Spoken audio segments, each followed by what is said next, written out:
ขอน้อมนมัสการพระอาจารย์เฮียนท่านทองรุนศรีสุริต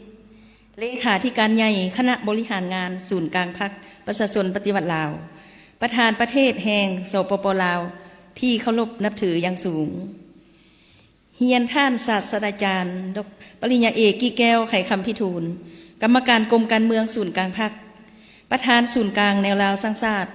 ผู้ชี้นำองค์การจัดตั้งมหาชนขั้นศูนย์กลางประธานกองประชุมใหญ่ที่เคารพนับถืออย่างสูงเฮียนท่านบุญยังวรจิต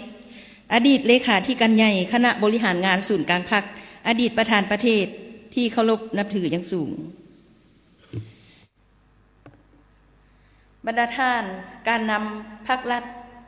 ขั้นสูงอดีตและปัจจุบันที่เคารพนับถือบรรดาท่านแขกผู้มีเกียรติท่านหญิงท่านชายที่เคารพนับถือและฮักแพง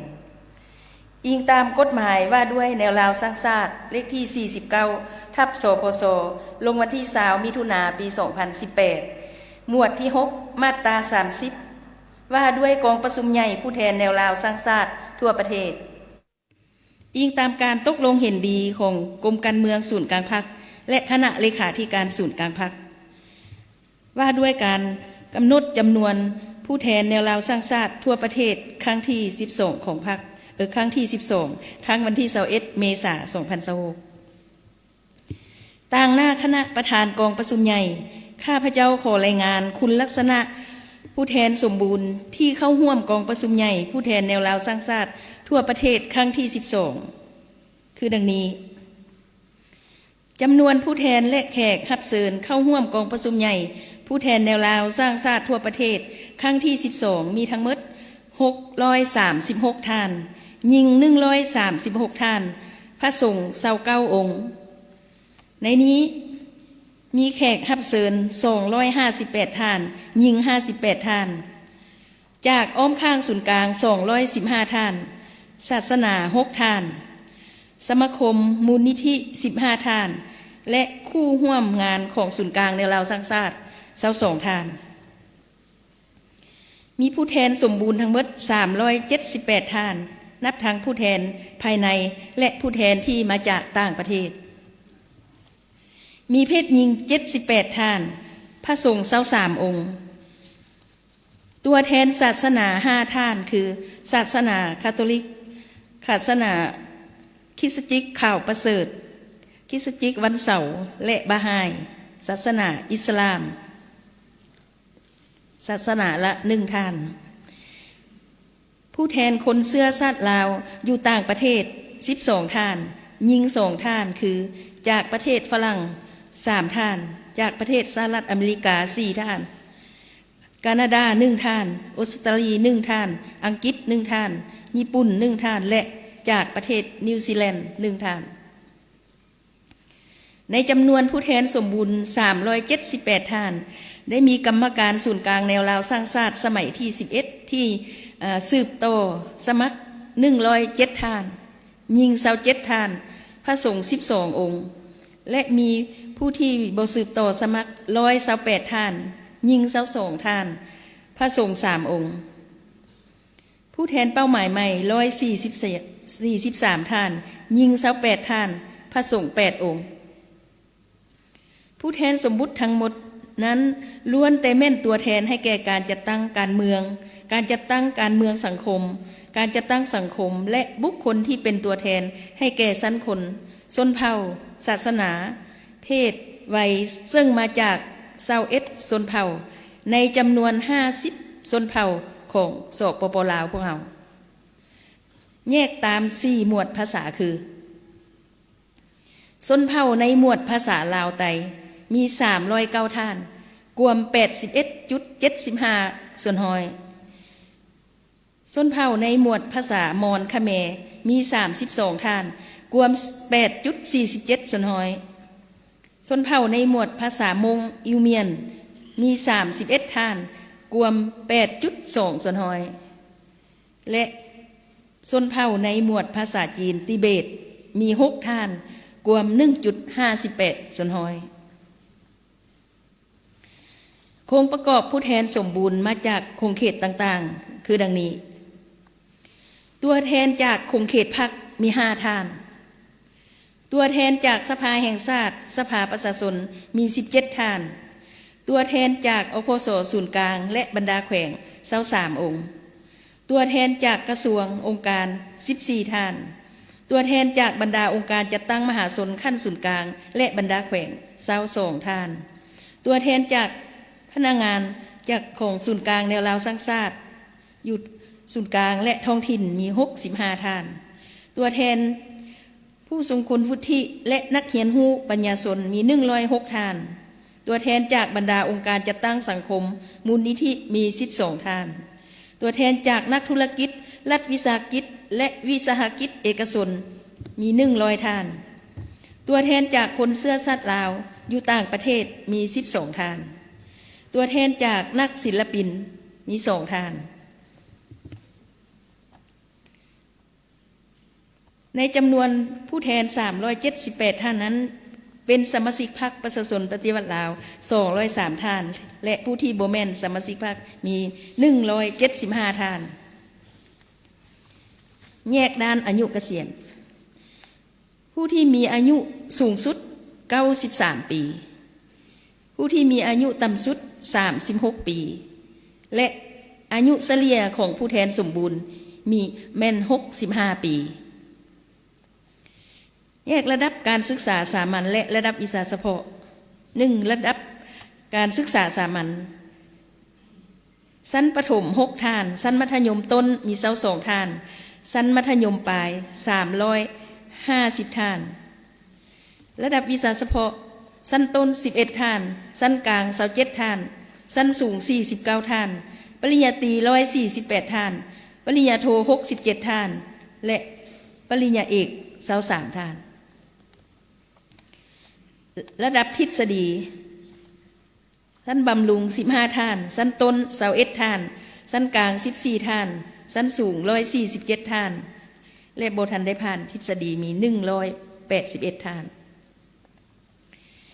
ผ่านการกวดกาคุณลักษณะของผู้แทนที่มาจากแต่ละโครงเขตเห็นว่าผู้แทนที่ถูกเลือกตั้งเข้าร่วมกองประชุมถูกแต่งตั้งเข้าร่วมกองประชุมใหญ่ผู้แทนแนวราวสร้างชาติทั่วประเทศครั้งที่12ในครั้งนี้เห็นว่าถูกต้องตามมาตรฐานเงื่อนไขและสามารถเป็นตัวแทนให้แก่ก้อนกำลังมหาสามัคคีทั่วปวงชนลาวทั้งชาติฉะนั้นการเสนอคุณลักษณะของผู้แทนเข้าร่วมกองประชุมใหญ่ของข้าพเจ้าได้สิ้นสุดคืนนั้นขอขอบใจ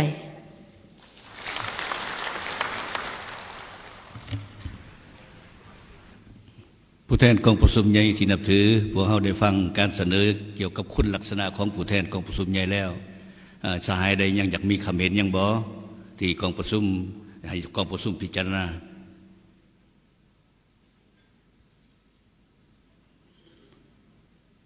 ถ้าบ่มียังแล้วขอเชิญ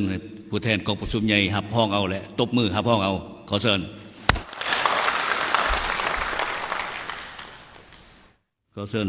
สายนางบุษดีธนเมืองสืบต่อเสนอรายงานการเมืองต่อกองประชุมใหญ่ครั้งที่12ของแนวสังสารขอเชิญ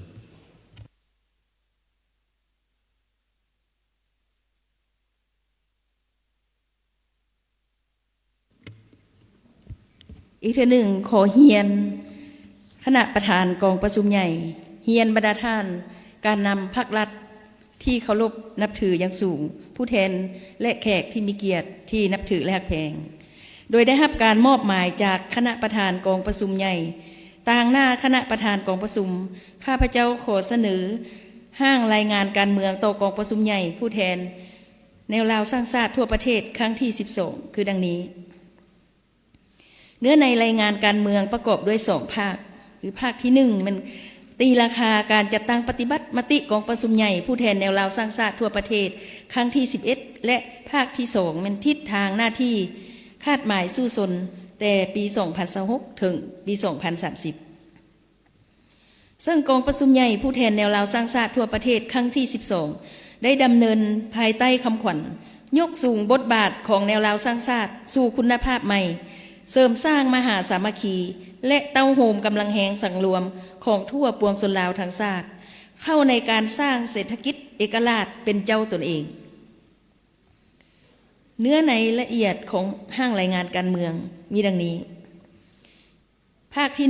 1ตีราคาการจัดตั้งปฏิบัติมติกองประชุมใหญ่ผู้แทนแนวราวสร้างชาติทั่วประเทศครั้งที่11ในระยะ5ปีผ่านมาพวกเราได้เคลื่อนไหวเวียกงานในสภาพแวดล้อมสากลและภาคพื้นที่มีความผันแปรอย่างสับสนทางภายในประเทศของพวกเราก็มีทางการอำนวยความสะดวกและสิ่งท้าทายหลายประการเป็นต้นความยุ่งยากทางด้านเศรษฐกิจการเงินการเปลี่ยนแปลงสภาพดินฟ้าอากาศมีภัยพิบัติทางธรรมชาตินานาประการคนบ่หวังดีที่ยามใดก็เคลื่อนไหวปฏิบัติกลอุบายหวังม่างเพทำลายด้วยรูปการก่อความบ่สงบปั่นป่วนต่อการนำพาของพรรครัฐและแนวราวสร้างชาติแต่ภายใต้การชี้นำพาของพรรครัฐศูนย์กลางแนวราวสร้างชาติและการนำของแนวราวสร้างชาติแต่ละขั้นพร้อมทั้งเสริมขยายมูลเสื้ออันดีงามความเด็ดเดี่ยวเหนียวแน่นและความสามัคคีที่เป็นจิตหนึ่งใจเดียวของสมาชิกพรรคพนักงานรัฐกรและประชาชนสั้นคนต่างๆพวกเขาจึงสามารถจัดตั้งปฏิบัติมติครั้งที่11ของพรรคมติครั้งที่11ของศูนย์กลางแนวราวสร้างชาติเข้าสู่ชีวิตตัวจริงเฮ็ดให้มีผลสำเร็จหลายด้านซึ่งแสดงออกดังนี้ 1. การจัดตั้งปฏิบัติมติกองประชุมใหญ่ผู้แทนแนวราวสร้างชาติทั่วประเทศครั้งที่11แนวราวสร้างชาติแต่ละขั้นได้ถือสำคัญและเอาใจใส่จัดตั้งเสื่อมซึมค้นคว้าห้ำเหียนบรรดามติคำสั่งนิติกรรมต่างๆของพรรครัฐวางออกให้กลายเป็นรูปธรรมโดยเริ่มจากความเอาใจใส่ต่อเวียกงานการเมืองแนวคิดด้วยการจัดตั้งปาฐกถาเล่ามุนเสื้อวันสำคัญของชาติของพรรคและแนวราวสร้างชาติติดพันกับการสร้างขบวนการแข่งขันฮักชาติและพัฒนาขององค์การแนวราวสร้างชาติให้เข้าสู่ชีวิตตัวจริงหันลงสู่ท้องถิ่นฮักฐานพบปะโอลมประชาชนบรรดาเผ่าเป็นเจ้าการสนับสนุนแนวทางให้เป็นเจ้าการสนับสนุนแนวทางนโยบายของพรรครัฐระเบียบกฎหมายของรัฐในการแก้ไขปัญหาความยุ่งยากทางด้านเศรษฐกิจการเงินโดยเผยแพร่และปลุกระดมแนวคิดประชาชนบรรดาเผ่าให้รับรู้เข้าใจและเข้าร่วมจัดตั้งปฏิบัติเฮ็ดให้สังคมมีความสงบเป็นระเบียบเรียบร้อยรักษาได้ความสามัคคีภายในชาติอย่างหนักแน่นเข้าร่วมแก้ไขข้อขัดแย้งตามภาระบทบาทของตนปกปักรักษาเสริมขยายมูลเสื้อรักชาติวัฒนธรรมและฮีตของประเพณีอันดีงามของชาติและของเผ่าสุกยูขบวนการแก้ไขความทุกข์ยากของประชาชนบรรดาเผ่าพร้อมกันนั้นคณะประจำศูนย์กลางในราวสร้างชาติก็ได้ออกคำแนะนำเลขที่09/คปจ.เกี่ยวกับการจัดตั้งปฏิบัติ2 วาระแห่งชาติในคงเขตแนวราวสร้างชาติมติ55เกี่ยวกับการสร้างรายรับเพิ่มของศูนย์กลางแนวราวสร้างชาติในระยะใหม่มติ12เกี่ยวกับการสร้างเศรษฐกิจเอกราชเป็นเจ้าตนเองในคงเขตแนวราวสร้างชาติ 2. ตีราคาผลสำเร็จแห่งการปฏิบัติเวียกงานแต่ละด้าน 1. การเสริมสร้างมหาสามัคคีปองดองทั่วปวงชน 1. การเต้าโฮมความสามัคคีปองดองประชาชนบรรดาเผ่าได้เป็นเจ้าการศึกษาอบรมเต้าโฮมความสามัคคีปองดองปลุกระดมคนข่อยประชาชนลาวบรรดาเผ่าอยู่ร่วมกันด้วยความสามัคคีปองดองมีน้ำใจฮักชาติฮักระบอบประชาธิปไตยประชาชนเข้าร่วมปฏิบัติแนวทางนโยบายของพรรคระเบียบกฎหมายของรัฐ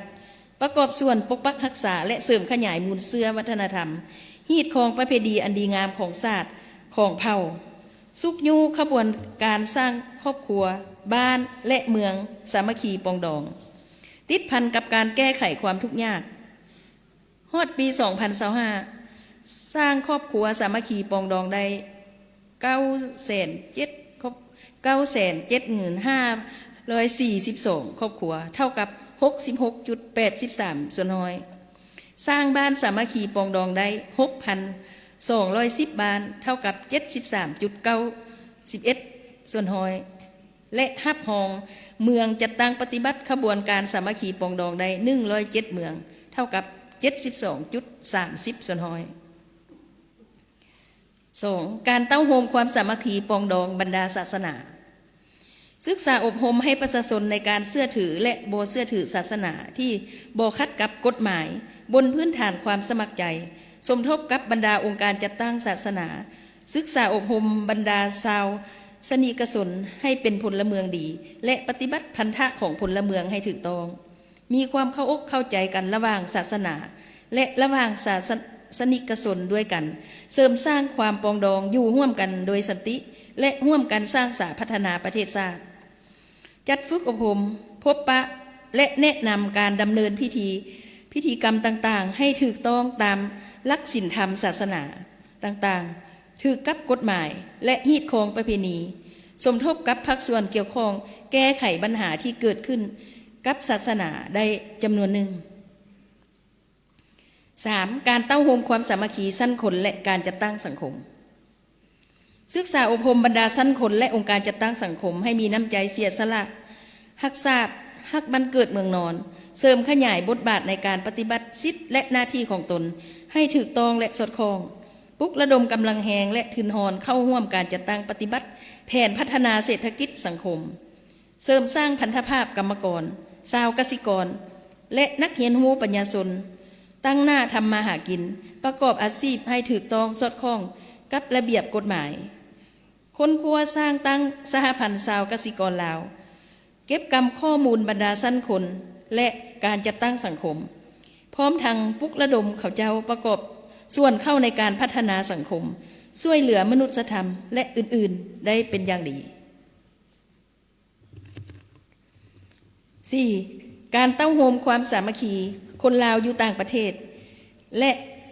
คนต่างประเทศที่ดำรงชีวิตอยู่สปป.ลาวของเราปลุกระดมคนข่อยคนลาวอยู่ต่างประเทศให้หันหน้ากลับคืนสู่ประเทศชาติบ้านเกิดเมืองนอนของตนโดยผ่านรูปแบบการทูตประชาชนสร้างความเชื่อมั่นเข้าอกเข้าใจและความไว้เนื้อเชื่อใจซึ่งกันและกันสามารถดึงดูดกำลังแหงมาประกอบส่วนเข้าในการสร้างสาพัฒนาและการแก้ไขความทุกข์ยากให้แก่ประชาชนอันพ้นเด่นแม่นได้จัดตั้งการพบปะคนลาวอยู่ต่างประเทศครั้งปฐมฤกษ์ต้อนรับคณะผู้แทนพี่น้องคนลาวอยู่ต่างประเทศมาร่วมเฉลิมฉลองวันสร้างตั้งสปป.ลาวพวกเขาครบรอบ50 ปีพร้อมนั้นพี่น้องคนลาวที่ดำรงชีวิตอยู่ต่างประเทศก็ได้ประกอบส่วนช่วยเหลือสร้างหอพักให้ครูและนักเรียน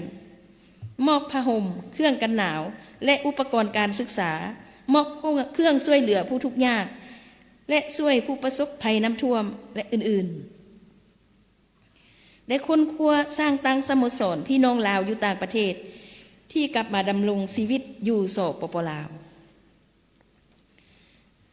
คนต่างประเทศที่อาศัยและทำมาหากินอยู่ลาวได้ประกอบส่วนทางด้านทุนหอนสติปัญญาเหื่อแหงเข้าในการพัฒนาประเทศชาติคิดเป็นมูลค่าหลายตื้อกีบ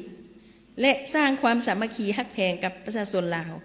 ทั้งเคารพฮีดของประเพณีอันดีงามของชาติลาวและระเบียบกฎหมายของรัฐบาล 2. เสริมสร้างสิทธิ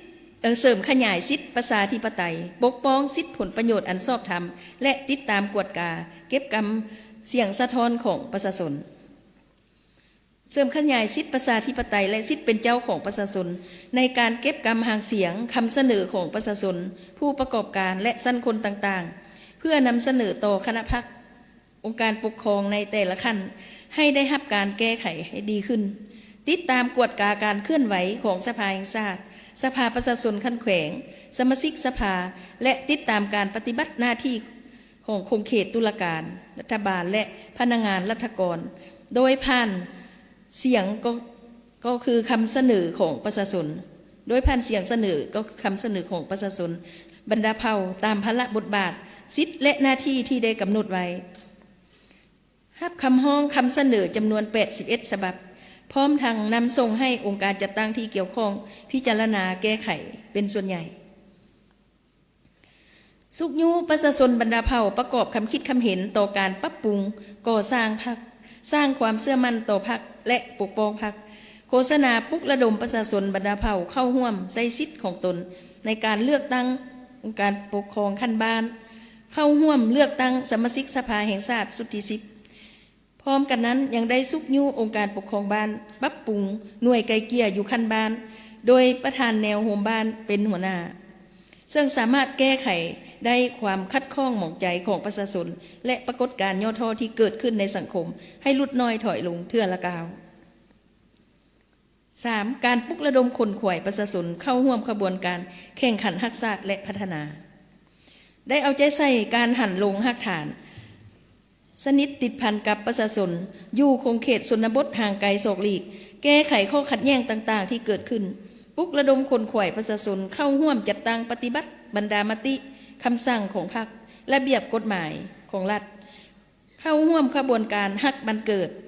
ขบวนการสร้างครอบครัวและบ้านสามัคคีปองดองและอื่นๆสุกยูการจัดตั้งปฏิบัติกองทุนพัฒนาคันบาน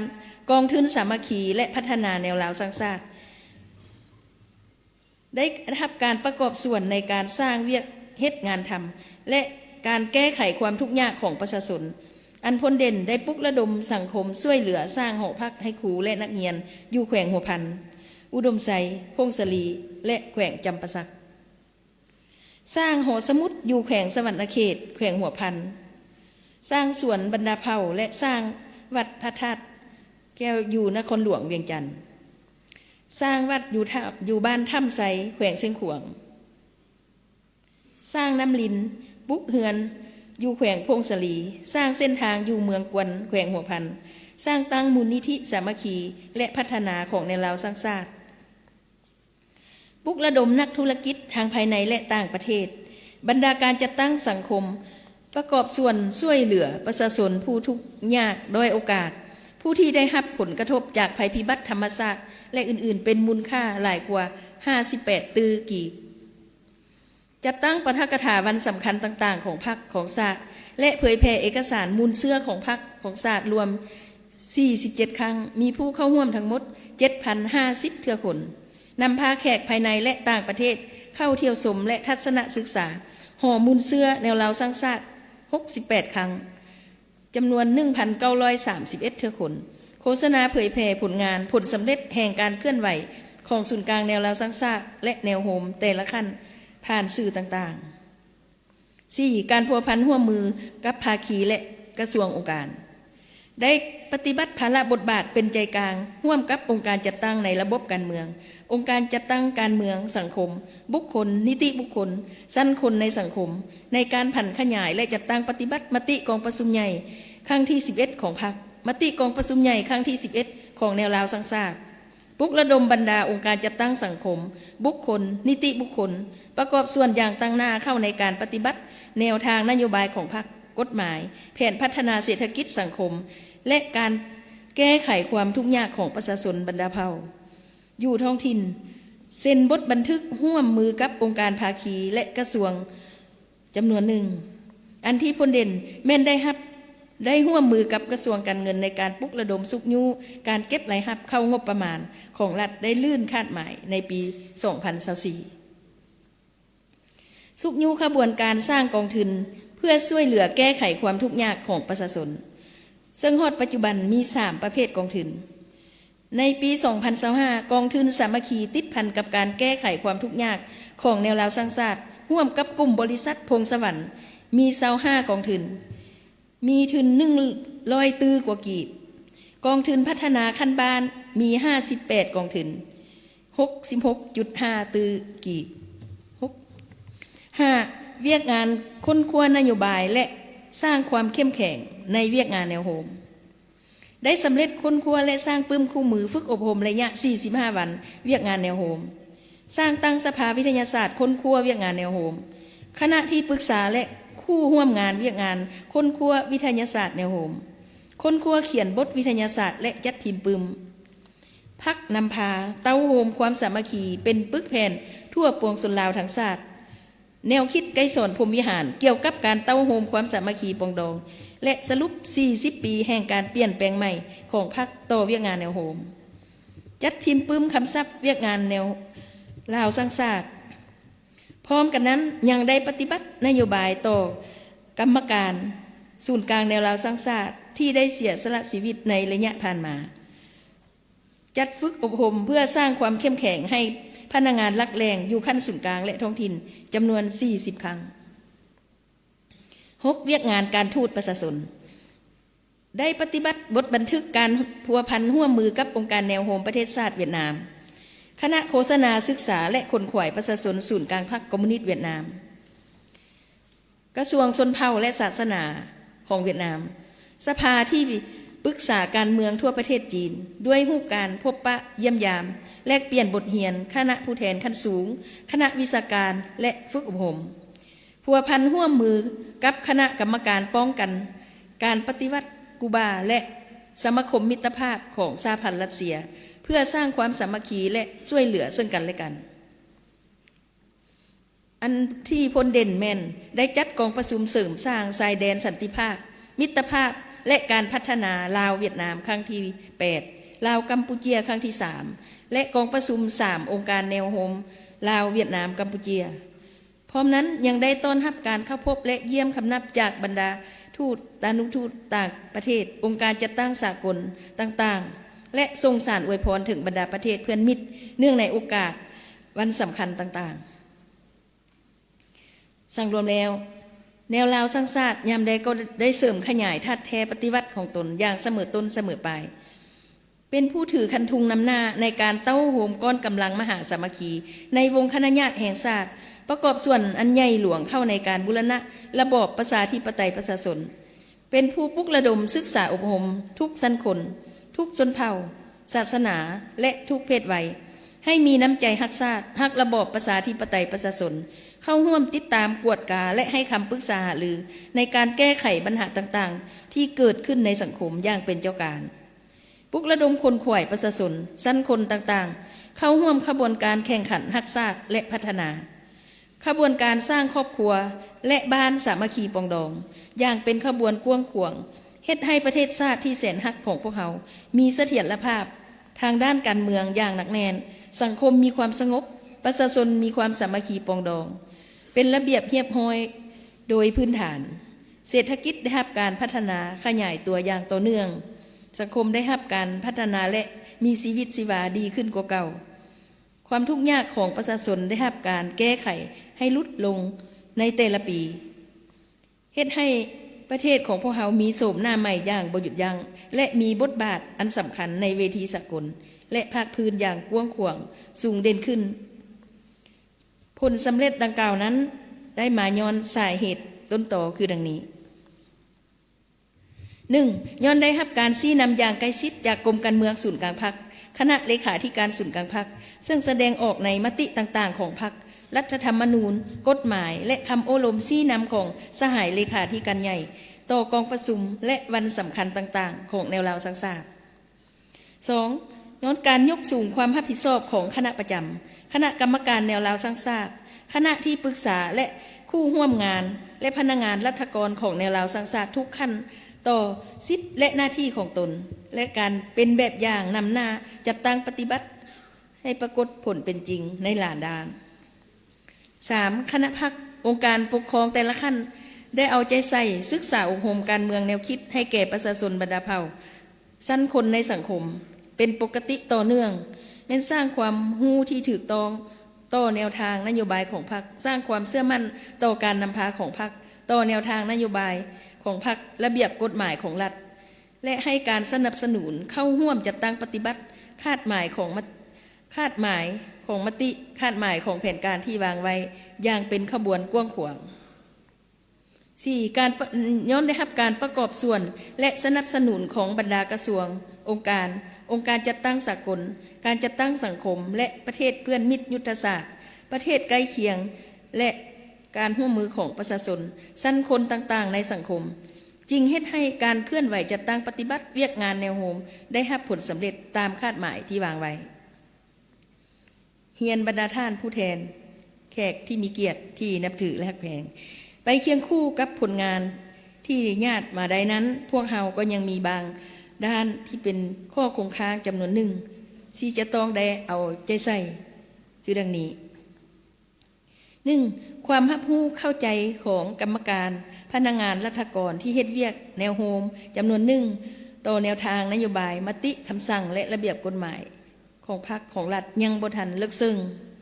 ความกระตือรือร้นและความเป็นเจ้าการในการปฏิบัติหน้าที่ยังบ่ทันสูงแท้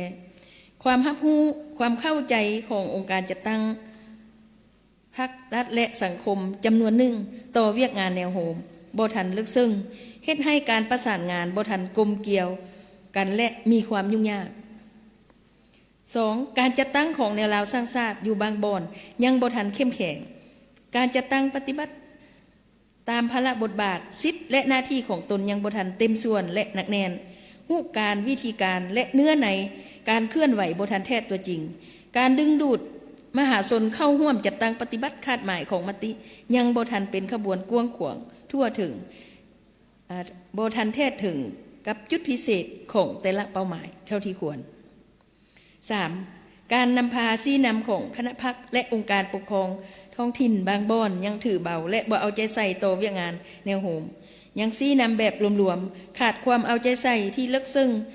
ต่อนิติกรรมและภาระบทบาทของแนวราวสร้างชาติเฮ็ดให้การนำพาชี้นำยังบ่ทันได้รับผลดีเท่าที่ควรการเคลื่อนไหวจัดตั้งปฏิบัติร่วมกับบรรดาองค์การภาคีการติดตามสุขยุของบรรดาที่ปรึกษาและคู่ร่วมงานศูนย์กลางในเราสังสาสตร์จำนวนหนึ่งยังบ่ทันแข็งแรง 4. การปลุกระดมคนขวายกำลังแหงสังรวมการเสริมขยายบทบาทสิทธิเป็นเจ้าตนเองเพิ่งตนเองของประชาชนลาวบรรดาเผ่าศาสนาสั้นคนเข้าในการพัฒนาเศรษฐกิจสังคมยังบ่ทันแข็งแรงการเก็บกรรมสภาพแนวคิดและแก้ไขปัญหาต่อชนเผ่าศาสนาสั้นคนยังเฮ็ดรวมบ่ทันลงเลิกและบ่ทันมีจุดสุ่มระหว่างผู้อยู่ชนบทเขตห่างไกลศอกหลีกและผู้อยู่ในเมือง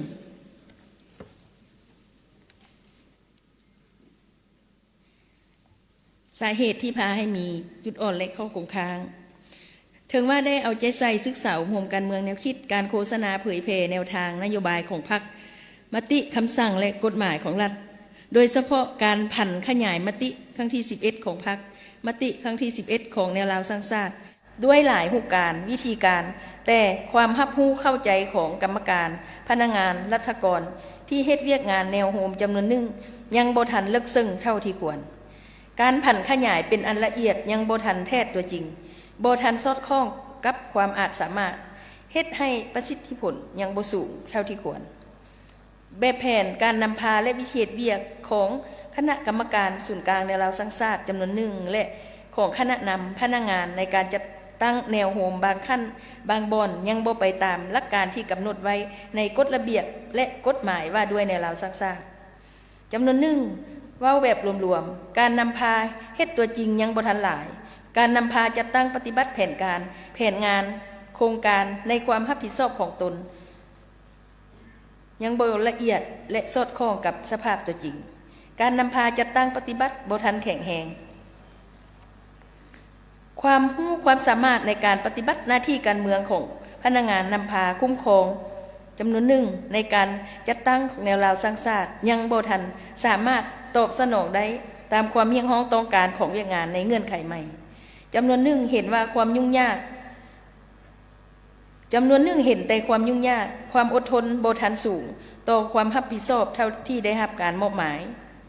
งบประมาณอุปกรณ์และพาหนะรับใช้ในการเคลื่อนไหวจัดตั้งปฏิบัติเวียกงานก็ยังจำกัดเป็นต้นอยู่ขั้นรากฐานการประสานงานและให้ความร่วมมือขององค์การจัดตั้งภาครัฐจำนวนหนึ่งและองค์การภาคีก็ยังบ่ทันดีเท่าที่ควรยังมีลักษณะยังบ่เอกภาพกันเฮ็ดให้การจัดตั้งปฏิบัติวางเวียกเกิดมีช่องว่างและซ้ำซ้อนทิ่มความรับผิดชอบให้กันการสร้างความเข้มแข็งให้แนวราวสร้างชาติแต่ละขั้นได้เฮ็ดให้เป็นเฮ็ดบ่ได้เป็นปกติต่อเนื่องบุคลากรมีการซับซ้อนซับเปลี่ยนเรื่อยๆเฮ็ดให้เวียกงานแนวโฮมบางบ่อนบ่ทันต่อเนื่องกันบางบทเรียนที่ถอดได้ 1. เวียกงานแนวโฮมแม่นเวียกงานที่สำคัญจำเป็นต้อง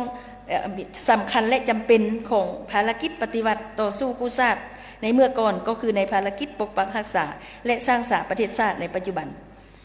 ในระยะแห่งการบูรณะระบอบประชาธิปไตยประชาชนระยะนำพาประเทศชาติให้หลุดพ้นจากสถานภาพด้อยพัฒนาในท่ามกลางสภาพการภาคพื้นและสากลมีการผันแปรอย่างสับสนและคาดคะเนได้ยากเวียกงานแนวโฮม เป็นเวียกงานหนึ่งที่จำเป็นและต้องได้รับการบูรณะเพื่อเสริมสร้างมหาสามัคคีของวงคณะญาติแห่งชาติเต้าโฮมกำลังแห่งทางภายในและต่างประเทศเพื่อปกปักรักษาและสร้างสรรค์ประเทศชาติ 2. ประเทศพวกเรามีโครงสร้างสังคมที่ประกอบหลายชนเผ่าหลายศาสนาหลายชั้นคนหลายองค์การจัดตั้งสังคมมีชาวต่างประเทศอาศัยอยู่และมีพี่น้องลาวอยู่ต่างประเทศหลวงหลายการเสริมสร้างมหาสามัคคีวงคณะญาติแห่งชาติต้องได้คำนึงถึงองค์ประกอบคือความสามัคคีปองดองชนเผ่าความสามัคคีศาสนาความสามัคคีชั้นคนเพศวัยความสามัคคีกับพี่น้องลาวอยู่ต่างประเทศและความสามัคคีสากลต้องรับประกันความเสมอภาคเท่าเทียมกันโดยถือผลประโยชน์รวมของชาติเป็นกบแม้นการยกสูงชีวิตการเป็นอยู่ความอยู่ดีกินดี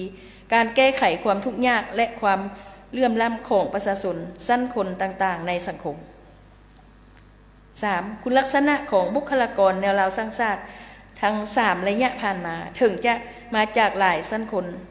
หลายฐานะมีความเชื่อถือแตกต่างกันก็ตามหากล้วนแล้วแต่เป็นตัวแทนหรือบุคลากรที่ตื่นตัวทางการเมืองมีน้ำใจรักชาติมีน้ำใจเสียสละผลประโยชน์ส่วนตัวสนิทติดพันตัวจริงกับประชาชนส่วนบุคลากรแนวราวสร้างชาติในระยะใหม่นี้บ่เพียงแต่ต้องรักษามูลเชื่ออันดีงามดังกล่าวหากยังต้องเพิ่มเติม4เสริมสร้างคุณลักษณะใหม่ 4. ในระยะใหม่คณะกรรมการแนวราวสร้างชาติทุกขั้นต้องเพิ่มทวีความรับผิดชอบต่อหน้าที่การเมืองของตนให้สูงปลุกระดมต้องบุกทะลุอย่างเข้มแข็งโดยเริ่มแต่ด้านจินตนาการไปสู่การเคลื่อนไหวตัวจริงเพื่อสร้างการหันเปลี่ยนใหม่ตามทิศทางของพรรคอย่างตั้งหน้าในเงื่อนไขที่มีความยุ่งยากทางด้านเศรษฐกิจการเงินการฮู้จักปลุกระดมคนขวยญาติแย่งการสนับสนุนช่วยเหลือจากกรรมการที่ปรึกษาคู่ร่วมงานก็คือนักธุรกิจประกอบส่วนเข้าในการจัดตั้งปฏิบัติเวียกงานแนวโฮมแม่นปัจจัยหนึ่งที่สำคัญในการขับเคลื่อนเวียกงานให้มีผลสำเร็จอันนั้นแม่นข้าพเจ้าได้ผ่านเนื้อในห้างรายงานการเมืองภาคที่1ตีราคาการจัดตั้งปฏิบัติมติกองประชุมใหญ่ครั้งที่11ของแนวราวสร้างชาติทั่วประเทศต่อไปขอผ่านห้างรายงานการเมืองเนื้อในรายงานการเมืองในภาคที่2ทิศทางหน้าที่และคาดหมายสู้สนและแผนเวียกจุดสูงของศูนย์กลางแนวราวสร้างชาติในระยะปี 2026 ถึงปี 2030 คือดังนี้ 1. ทิศทางรวมและคาดหมายสู้สน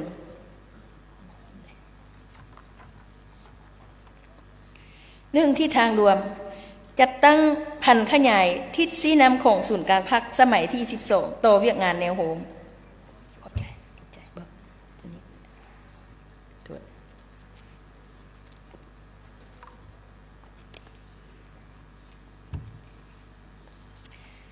ในนั้นสืบต่อเป็นใจกลางในการเต้าโฮมความสามัคคีประชาชนบรรดาเผ่าศาสนาชั้นคนเพศวัยคนลาวที่อาศัยอยู่ต่างประเทศให้หันหน้าคืนสู่ปิตุภูมิเพื่อประกอบส่วนสร้างสาพัฒนาประเทศชาติสืบต่อสร้างบ้านสามัคคีปองดองเพื่อรับประกันความสามัคคีเป็นปึกแผ่นอย่างนักแน่นศึกษาอบรมปลุกระดมประชาชนลาวบรรดาเผ่าจัดตั้งการผลิตปัวแปลงชีวิตการเป็นอยู่ของตนให้ดีขึ้นเป็นหลักแหล่งในการปกป้องและเสริมขยายสิทธิเป็นเจ้าของประชาชนที่ชอบธรรมด้วยกฎหมายตั้งหน้าปฏิบัติบทบาทติดตามกวดกาเสียงสะท้อนของสังคมเกี่ยวกับตอนแนวทางนโยบายกฎหมายและระเบียบการก็คือการเคลื่อนไหวปฏิบัติภาระบทบาทหน้าที่ขอบเขตสิทธิขององค์การภาครัฐและสมาชิกพรรคเจ้าหน้าที่พนักงานรัฐกรอยู่ขั้นต่างๆ 2. คาดหมายสู้สน 1. เพิ่มทวีการเต้าโฮมความสามัคคีเป็นปึกแผ่นแน่นหนาของปวงชนลาวทั้งชาติสืบทอดและเสริมขยายมูลเชื่ออันดีงามของแนวลาวอิสระแนวลาวฮักชาติใกล้ชิดติดแท้กับประชาชนและเป็นหลักแหล่งในการเสริมสร้างความสามัคคีเป็นจิตหนึ่งใจเดียวของก้อนกำลังสามัคคีบรรดาเผ่าก้อนกำลังสามัคคีบรรดาสั้นคนและองค์การจัดตั้งสังคมก้อนกำลังสามัคคีบรรดาผู้เชื่อถือศาสนาและก้อนกำลังสามัคคีของพี่น้องคนลาวอยู่ต่างประเทศให้เป็นกำลังแหงของชาติพร้อมกันจัดตั้งผันขยาย มติกองประชุมใหญ่ครั้งที่12ของพรรคมติกองประชุมใหญ่ครั้งที่12ของแนวราวสร้างชาติให้ปรากฏผลเป็นจริง 2. เป็นเจ้าการสมทบกับองค์การจัดตั้งของพรรครัฐนำพาชี้นำองค์การภาคีบรรดาการจัดตั้งสังคมเพื่อช่วยหนุนซึ่งกันและกันพร้อมกันจัดตั้งปฏิบัติแนวทางนโยบายมติคำสั่งต่างๆของพรรคระเบียบกฎหมายในการแก้ไขบรรดาปรากฏการณ์ย่อท้อในสังคมการปรับปรุงก่อสร้างรากฐานการเมืองยู่แห่งขบวนการแข่งขันรักษาและพัฒนาขบวนการฮักบ้านเกิดสร้างชนบทใหม่บ้านสามัคคีปองดองขบวนการสร้างตัวเมืองน่าอยู่ขบวนการแก้ไขความทุกข์ยากขบวนการต้านยาเสพติดและอื่นๆส่งเสริมให้ประชาชนลาวฮู้ทำมาหากินดำรงชีวิตและมีวิถีชีวิตใหม่ที่ก้าวหน้าฮู้พัฒนาฮู้ผลิตเป็นสินค้าเพื่อหลุดพ้นจากความทุกข์ยากและปกปักรักษาสิ่งแวดล้อมให้ยืนยง 3. ปรับปรุงกฎหมายและนิติกรรมเกี่ยวข้องของแนวราวสร้างชาติให้สอดคล้องกับมติของพรรครัฐธรรมนูญและความเพียงพ้องต้องการของหน้าที่การเมืองในระยะใหม่เป็นบนอิงให้แก่แนวโฮมแต่ละขั้นได้เคลื่อนไหวอย่างมีประสิทธิผลเป็นต้นแม่นการเต้าโฮมความสามัคคีของประชาชนบรรดาเผ่าชั้นคนเพศวัยศาสนาเข้าในการปกปักรักษาและสร้างสรรค์พัฒนาประเทศชาติให้มีความเจริญก้าวหน้าประชาชนมีความผาสุกสังคมยุติธรรมและสีวิไล 4. พันขยายเนื้อในคำขวัญเสริมสร้างความสามัคคีคุณงามความดีคุณวุฒิและเสริมสร้างคุณธรรมของการจัดตั้งบุคคลนิติบุคคลทั้งอยู่ภายในและต่างประเทศให้เป็นขบวนการกว้างขวางมีผลสำเร็จตัวจริงและมีนิติกรรมรองรับที่สอดคล้องกับระเบียบกฎหมายเพื่อสังรวมได้กำลังแหงประกอบส่วนเข้าในการสร้างสรรค์พัฒนาและแก้ไขความทุกข์ยากของประชาชนบรรดาเผ่าให้ลดลงเทื่อละกาว 5. ปลุกระดมคนขวายสร้างเศรษฐกิจเพิ่มรายรับให้แก่องค์การแนวราวสร้างชาติโดยซุกยุการเคลื่อนไหวของมูลนิธิสามัคคีและพัฒนาแนวราวสร้างชาติให้แข็งแรงเพื่อช่วยเหลือสังคมติดพันกับการสร้างความเข้มแข็งให้องค์การแนวโฮมแต่ละคัน 6. เอาใจใส่เก็บกรรมเสียงสะท้อนของสังคมเกี่ยวกับการปฏิบัติแนวทางนโยบายระเบียบกฎหมายและต่อการเคลื่อนไหวปฏิบัติภาระบทบาทหน้าที่ขอบเขตสิทธิขององค์การจัดตั้งพรรครัฐและสมาชิกสภาแห่งชาติพนักงานรัฐกรเพื่อเสริมสร้างสิทธิเป็นเจ้าของประชาชนและสร้างเงื่อนไขสุกยุให้ประชาชนได้มีส่วนร่วมในการคุ้มครองรัฐคุ้มครองสังคมให้หลายขึ้นข้อ 2 ใหญ่แผนเวียกจุดสุ่มในแต่ละด้าน 1. การเสริมสร้างมหาสามัคคีปองดองทั่วปวงชน 1. การเต้าโฮมความสามัคคีปองดองบรรดาเผ่าสืบต่อสร้างสังคมสามัคคีปองดองระหว่างเผ่ารับประกันให้ประชาชนบรรดาเผ่ามีสิทธิเสมอภาคทางด้านการเมืองและกฎหมายเอาใจใส่ช่วยเหลือบรรดาเผ่าให้ก้าวหน้าเท่าเทียมกันตั้งหน้าศึกษาอบรมเต้าโฮมความสามัคคีปองดอง50ชนเผ่าจัดตั้งปฏิบัติ12นโยบายที่มีต่อชนเผ่าตามที่กำหนดไว้ในดำรัส207ทับลบปฏิบัติสิทธิเสมอภาคและความปองดองระหว่างภายในชนเผ่าระหว่างบรรดาชนเผ่ากำจัดแก้ไขทุกปรากฏการณ์และการกระทำที่ก่อให้เกิดความขัดแย้งความบ่เข้าใจระหว่างประชาชนบรรดาเผ่า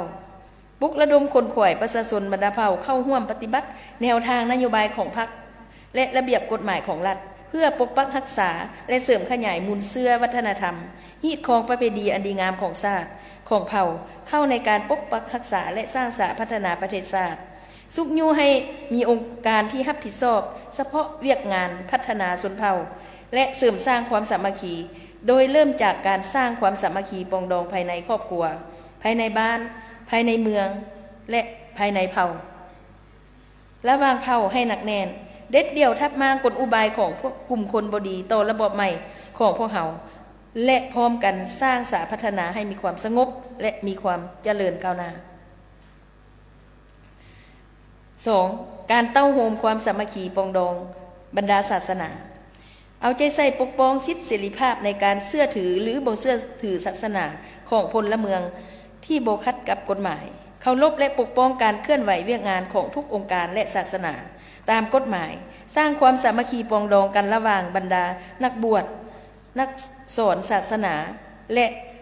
ศาสนิกชนต้านการเคลื่อนไหวแบ่งแยกความสามัคคีระหว่างเผ่าต่างๆทุกการกระทำที่ผิดกฎหมายโฆษณาเผยแพร่นโยบายรัฐธรรมนูญและระเบียบกฎหมายสุกยูให้ปรับปรุงดำรัฐ315ของรัฐบาลให้เป็นกฎหมายจัดฝึกอบรมการดำเนินพิธีกรรมทางศาสนาให้ถูกต้องตามหลักศีลธรรมของศาสนาต่างๆถือกับมิตรของประเพณีอันดีงามของศาสตร์กฎหมายและเงื่อนไขใหม่ศึกษาอบรมและแก้ไขบรรดาปรากฏการณ์ที่สวยใสศาสนาต่างๆที่ฝืนต่อระเบียบกฎหมาย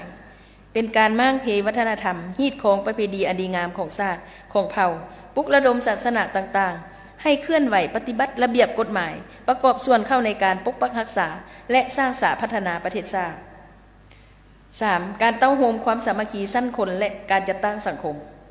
เอาใจใส่เต้าโฮมความสามัคคีเป็นเอกภาพระหว่างบรรดาสั้นคนให้เป็นก้อนกำลังที่หนักที่แน่นแกนช่วยเหลือซึ่งกันและกันเป็นกำลังในการปกปักรักษาเป็นกำลังแหงในการปกปักรักษาและสร้างสาพัฒนาประเทศชาติโดยภายใต้การนำพาของพรรคและการคุ้มครองของรัฐ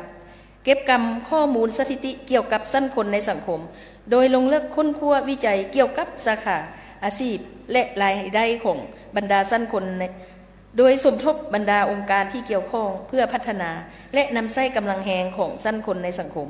ให้เข้าสู่ระเบียบกฎหมายและพร้อมกันพัฒนาไปตามทิศยืนยงและสีเขียวสืบต่อค้นคว้าความเป็นไปได้ในการสร้างตั้งสมาคมหรือสหพันธ์ชาวเกษตรกรเก็บกำและสั่งรวมการเคลื่อนไหวของบรรดาสั้นคนและองค์การจัดตั้งสังคมเพื่อหันการเคลื่อนไหวให้ถูกต้องตามระเบียบกฎหมายและมีประสิทธิผลสูงประกอบส่วนเข้าในการจัดตั้งปฏิบัติแผนพัฒนาเศรษฐกิจสังคมแห่งชาติสมทับกับคณะกรรมการแห่งชาติเพื่อความก้าวหน้าของแม่หญิงแม่และเด็กในการ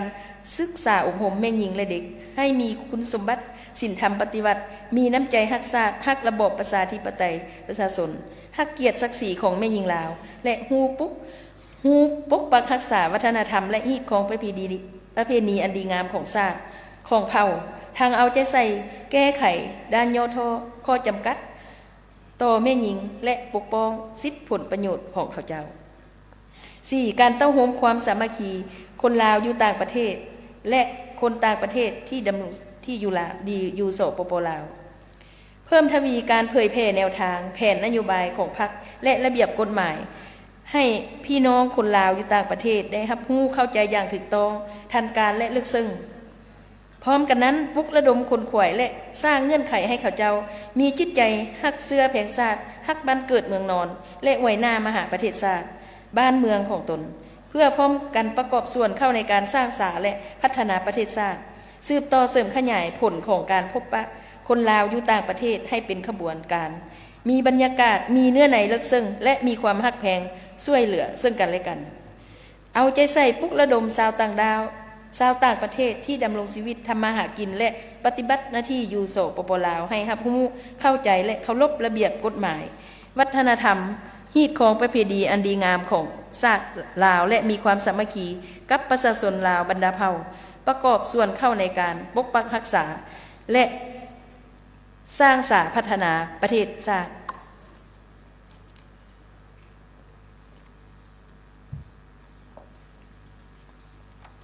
ข้อ 2. เสริมขยายสิทธิประชาธิปไตยปกป้องสิทธิผลประโยชน์อันชอบธรรมของประชาชนติดตามกวดกาและเก็บกำห่างเสียงสะท้อนของประชาชนถือสำคัญเวียงงานเสริมขยายสิทธิเป็นเจ้าของประชาชนโดยถือประชาชนเป็นกกประชาชนเป็นเป้าหมายของการพัฒนาและตามหลักการอิงใส่ประชาชนให้ประชาชนรู้ให้ประชาชนได้ปรึกษาหารือให้ประชาชนได้เข้าร่วมจัดตั้งปฏิบัติและติดตามกฎกาเพิ่มทวีการมีส่วนร่วมของในลาวสังชาติแต่ละขั้นในการติดตามการสนองข้อมูลและการแก้ไขผลการติดตามกฎกาการซ่อราดบังหลวงและปรากฏการย่อท่อในกงจักรของพรรครัฐและในสังคมขบวนการก่อสร้างรากฐานการเมืองพัฒนาชนบทแก้ไขความทุกข์ยากของประชาชน มีส่วนร่วมในการเข้าร่วมและติดตามการแก้ไขปัญหาการพิจารณาตัดสินคดีในขบวนยุติธรรมและอื่นๆข้อ 3. การปลุกระดมคนขวายประชาชนเข้าร่วมขบวนการแข่งขันรักษาและพัฒนาตั้งหน้าเสริมขยายคุณลักษณะองค์การแนวราวรักษาที่เป็นองค์การสัมพันธ์ทางการเมืองสังคมให้เด่นชัดขึ้นปลุกระดมคนขวายและเต้าโฮมกำลังแหงของทั่วปวงชนเข้าร่วมในภารกิจปกปักรักษาและพัฒนาประเทศชาติตามความเฮียงของภาครัฐในระยะใหม่ให้บรรลุผลผ่านพาความยุ่งยากด้านเศรษฐกิจการเงินปฏิบัติ2 วาระแห่งชาติให้มีบาทก้าวอันหันเปลี่ยนไม่แข็งแหงเอาใจใส่ศึกษาอบรมให้ประชาชนสั้นคนให้รับรู้เข้าใจต่อแนวทางนโยบายระเบียบกฎหมายและรับรู้เข้าใจต่อความรับผิดชอบของตนสุ่มใส่ขบวนการฮักบ้านเกิดสร้างคุณงามความดีแก้ไขความทุกข์ยากและขบวนการสร้างครอบครัวและบ้านสามัคคีปองดองเพื่อหั่นเป็นแผนงานโครงการและปลุกระดมคนขวายกำลังแหงเข้าใส่การจัดตั้งปฏิบัติให้ปรากฏผลเป็นจริงผ่านขบวนการดังกล่าวให้เห็นได้เวียกดีคนเด่นเวียกจริงคนแท้และสร้างได้บุคลากรผู้ห้าวหันผู้เฮ็ดแท้ทำจริงเพื่อชาติเพื่อประชาชนและสร้างให้ได้ผู้สืบทอดที่ดีซึ่งทั้งหมดนั้นเพื่อสร้างความเข้มแข็งเพิ่งตนเองกุ้มตนเองและสร้างความเข้มแข็งด้วยตนเอง 4. การพัวพันร่วมมือกับภาคีและกระทรวงองค์การ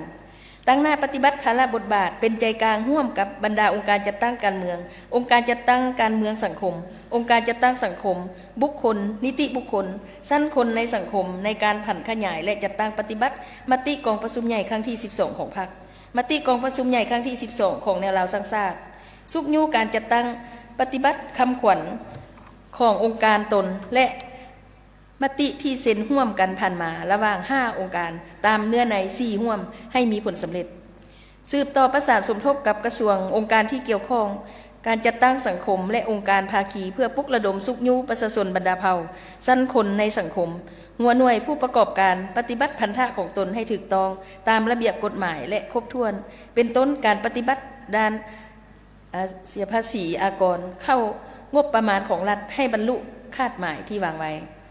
สุ่มใส่สร้างเศรษฐกิจเพื่อเพิ่มรายรับให้แก่องค์การแนวราวสร้างชาติเพื่อสร้างเศรษฐกิจเอกราชเป็นเจ้าตนเองโดยสุกยูการเคลื่อนไหวของมูลนิธิสามัคคีและพัฒนายูแหงกลไกการร่วมมือกับกรรมบาลคณะที่ปรึกษาคู่ร่วมงานที่เป็นนักธุรกิจผู้ประกอบการในโครงการใดหนึ่งที่เป็นไปได้ในการสร้างรายรับเพื่อให้องค์การแนวราวสร้างชาติแต่ละขั้นมีความเข้มแข็งและมีงบประมาณเข้าในการบริหารเวียกงานซุ่มใส่สืบต่อนำพาขบวนการสร้างกองทุนเพื่อช่วยเหลือแก้ไขความยุ่งยากของประชาชนซึ่งรวมมีกองทุนพัฒนาขั้นบ้านกองทุนสามัคคีพัฒนาติดพันกับการแก้ไขความทุกข์ยากของแนวราวสร้างชาติร่วมกับกลุ่มบริษัทพงศวัสดิ์ 5. การค้นคว้าเวียกงานนโยบายและสร้างความเข้มแข็งให้เวียกงานแนวโฮมค้นคว้าและปรับปรุงนิติกรรมเกี่ยวข้องกับแนวราวสร้างชาติเป็นต้นกฎหมายว่าด้วยแนวราวสร้างชาติคำสั่งแนะนำเลขที่19ทับคลสพและนิติกรรมอื่นๆที่เกี่ยวข้องปรับปรุงกงจักการจัดตั้งและสถานที่เฮ็ดเวียกของแนวราวสร้างชาติขั้นต่างๆให้มีคุณภาพกระทันหันและสอดคล้องตามสภาพเงื่อนไขใหม่เอาใจใส่ค้นคว้าเวียกงานแนวโฮมเข้าสู่คุณภาพอันใหม่ยกระดับพนักงานหน่วยค้นคว้าเวียกงานแนวโฮมให้สูงขึ้นสร้างแผนการค้นคว้าบทวิทยาศาสตร์เวียกงานแนวโฮมให้ได้ 1-2 หัวข้อสร้างห้องสมุดวิทยาศาสตร์แนวโฮมค้นคว้าสร้างตั้งสภาแนวโฮมและองค์การจัดตั้งมหาชนสู้ชนและยกระดับศูนย์ค้นคว้าและฝึกอบรมเป็นสถาบันเวียกงานแนวโฮมค้นคว้าปรับปรุงและประดิษฐ์สร้างเอกสารฝึกอบรมในหัวข้อต่างๆการสร้างรายรับของแนวราวสร้างชาติที่ถือกฎหมายบทบาทของกรรมการแนวราวสร้างชาติขั้นตาแสงบ้านและนื่นปรับปรุงเอกสารฝึกอบรมเวียกงานแนวโฮมระยะสั้นจัดฝึกอบรมเวียกงานแนวโฮมให้กรรมการแนวราวสร้างชาติขั้นศูนย์กลางและท้องถิ่น 6. เวียกงานการทูตประชาชนเอาใจใส่จัดตั้งผันขยายแนวทางการต่างประเทศของพรรคในคงเขตเวียกงานแนวโฮมเพื่อประกอบส่วนเข้าในการเสริมสร้างสภาพแวดล้อมแห่งสันติภาพเสถียรภาพการร่วมมือพัฒนาส่งเสริมการไปมาหาสู่ระหว่างประชาชนด้วยกันให้ถูกต้องตามระเบียบกฎหมายเพื่อแลกเปลี่ยน ด้านวัฒนธรรมดึงดูดการลงทุนการค้าและการท่องเที่ยวให้นับมือหลายขึ้นเป็นต้นองค์การแนวโฮมประเทศชาติเวียดนามคณะโฆษณาศึกษาและคนข่วยประชาชนศูนย์กลางพรรคคอมมิวนิสต์เวียดนามกระทรวงชนเผ่าและศาสนาศูนย์กลางสมาคมชาวกสิกรเวียดนามสภาที่ปรึกษาการเมืองทั่วประเทศจีนสภาแนวโฮมสามัคคีพัฒนามาตุภูมิแห่งราชอาณาจักรกัมพูเชียสมาคมมิตรภาพของสหพันธ์รัสเซียคณะกรรมการป้องกันการปฏิวัติกูบาและอื่นๆเข้าสู่ลงเลิกตามบทบันทึกที่ได้ลงนามกันผ่านมาให้ปรากฏผลเป็นจริงข้อ3เป็นวิธีการจัดตั้งปฏิบัติข้อสุดท้าย 1. เพื่อเฮ็ดให้บรรลุทิศทางคาดหมายและเวียกงานจุดสูงที่กล่าวมานั้นคณะกรรมการศูนย์กลางแนวลาวสร้างชาติแต่ละขั้นต้องได้เผยแผ่เสื่อมซึมมติกองประชุมใหญ่ครั้งนี้ให้ประชาชนบรรดาเผ่าศาสนาสั้นคนที่ปรึกษาคู่ร่วมงานและบรรดาหัวหน่วยผู้ประกอบการให้ได้รับรู้เข้าใจอย่างทั่วถึงเพื่อสนับสนุนและเข้าร่วมในการจัดตั้งปฏิบัติ 2. คณะกรรมการศูนย์กลางแนวลาวสร้างชาติสมัยที่12หันมติกองประชุมใหญ่ครั้งนี้ให้เป็นอันละเอียดในความรับผิดชอบของตนและสุ่มใส่จัดตั้งปฏิบัติแผนพัฒนาแนวลาวสร้างชาติตามแผนงานโครงการที่ได้กำหนดไว้ให้แข็งแรงและปรากฏผลเป็นจริง 3. แนวลาวสร้างชาติแต่ละขั้นสมทบกับคณะพรรคองค์การปกครองท้องขั้นตนเพื่อสร้างเงื่อนไขให้แก่แนวลาวสร้างชาติได้เคลื่อนไหวจัดตั้งปฏิบัติตามภาระบทบาทสิทธิและหน้าที่ของตนอย่างเต็มส่วนเป็นต้นการปลุกระดมคนขวยศึกษาอบรมประชาชนบรรดาเผ่าศาสนาสั้นคนต่างๆเข้าร่วมจัดตั้งปฏิบัติแผนพัฒนาเศรษฐกิจสังคมการผลิตเป็นสินค้าการพัฒนาชนบทและแก้ไขความทุกข์ยากแก้ไขบรรดาปรากฏการณ์ย่อท้อในสังคมการปกปักรักษาสิ่งแวดล้อมเวียกงานช่วยเหลือด้านมนุษยธรรมและอื่นๆ 4. คณะพรรคองค์การปกครองและแนวลาวสร้างชาติแต่ละขั้นหันขยายสร้างแผนการจัดตั้งปฏิบัติมติกองประชุมใหญ่ครั้งที่12ของแนวลาวสร้างชาติพร้อมทางติดตามสุกยูปลุกระดมประชาชนบรรดาเผ่าสั้นคนและศาสนาเข้าร่วมในการจัดตั้งปฏิบัติมติดังกล่าวอย่างกว้างขวางและเป็นรูปธรรม 5. เอาใจใส่เวียกงานติดตามกวดกาประเมินผลและสรุปถอดถอนบทเรียนในแต่ละระยะเพื่อเสริมขยายด้านดีมีผลสำเร็จและแก้ไขจุดอ่อนข้อคงค้างให้ทันกับสภาพการและกำหนดวิธีการกลไกและมาตรการแก้ไขต่อไปให้ถูกต้องสอดคล้องและมีประสิทธิผลกว่าเก่าเฮียนคณะประธานกองประชุมใหญ่บรรดาท่านผู้นำบรรดาท่านแขกที่มีเกียรติที่นับถือแลกแพงทั้งหมดนั้นเป็นเนื้อในพื้นฐานของห้างรายงานการเมืองของกองประชุมใหญ่ครั้งที่12ของแนวลาวสร้างชาติของข้าพเจ้าได้มืดเกินนั้นขอขอบใจ